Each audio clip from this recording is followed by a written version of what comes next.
the factors that influence voter registration methodology are many, and we'll start first of all with one of the things that election management bodies sometimes have some influence over, but sometimes not. Election management bodies ought to have some influence and ought to strive to influence this, but the legal structure is sometimes just a given, and we've got to work within it,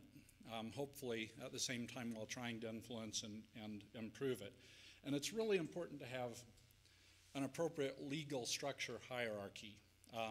that the laws go from a constitution which guarantees the basics into a set of different types of laws, laws on voter registration, on the general elections, on local elections, for example. But then, in addition to the general principles of the law, something that's really critical is that the administrative part of the law outlines what are the responsibilities of the various administrative bodies involved in the electoral process. And I've made one of them a different color to really highlight it, because I've seen in several countries where there's not an adequate law that defines the authority of the electoral management body. And without that, you can get into some real problems. The reason for the hierarchy, I'll give just a couple of illustrations. One country that I've worked in, when we started to redefine the voter registration form,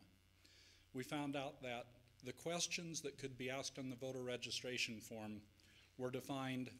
not in a law on voter registration, not in a law on elections, but in the Constitution.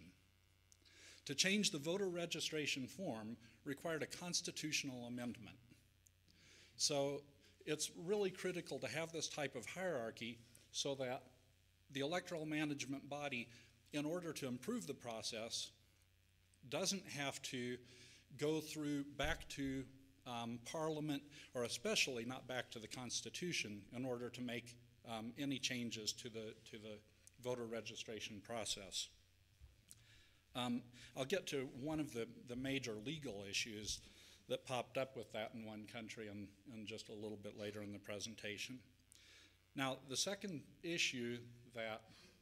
or factor that will influence the choice of registration systems is knowing who's in charge of the voter registration. And this can sometimes be someone other than the election management body, and I believe in some of the African countries that's the case, although most it's the election management body, but sometimes it's still an international organization, particularly in a post-war environment. At other times, the military has been responsible for voter registration in one country, in several countries actually that I've worked in. The Ministry of Interior, the Ministry of Justice, a Census Bureau or Bureau of Statistics, and even the police in a couple of countries have been responsible for maintaining the voter register. I bring this up as an influence because when we start looking at the issue of whether we want an integrated civil registry or separate registers, then we're dealing with a lot of the same issues of who has charge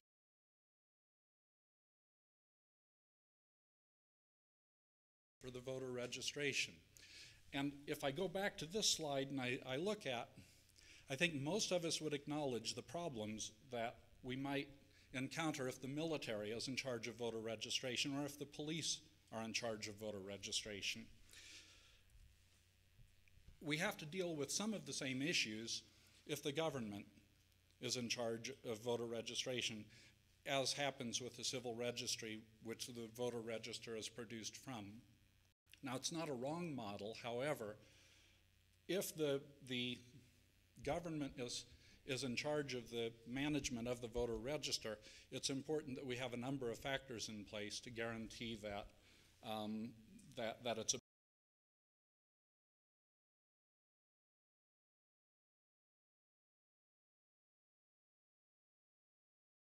balanced registry. Now, even beyond who has ownership of the voter register data, there's also the issue of where that data comes from and how the data is turned into the voter registry.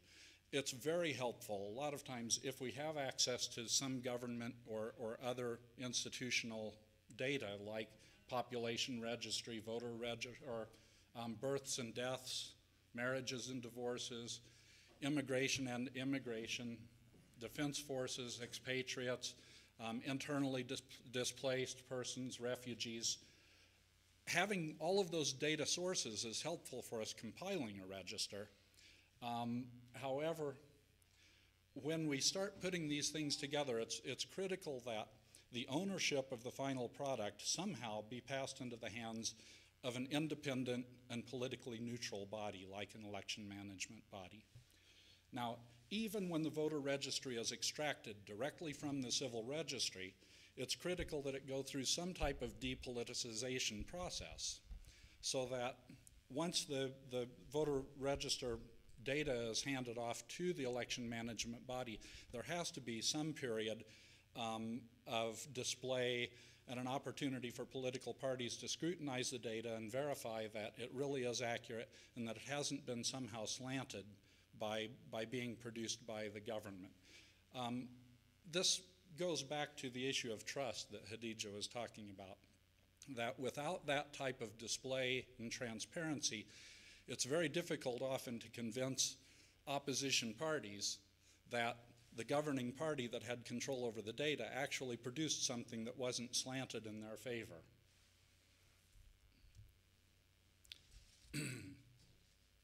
The next is issues of what types of documents, and these ahead of time electoral management bodies have very little control over, but this is one of the factors that we just have to take into consideration when we're defining the voter registration system, is what types of identity documents are available. When we start coming up with requirements for how does someone prove their identity,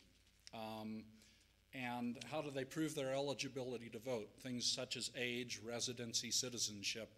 then we've got to tie back into what documents are already available. Yesterday afternoon's small breakout session, we had 4 different countries there with 4 radically different approaches to how they create the voter register. Some of them were built in countries like South Africa, which has a great set of data already there, and everybody has an identity document, and so consequently with a unique identity document and ID card for everybody, they've come up with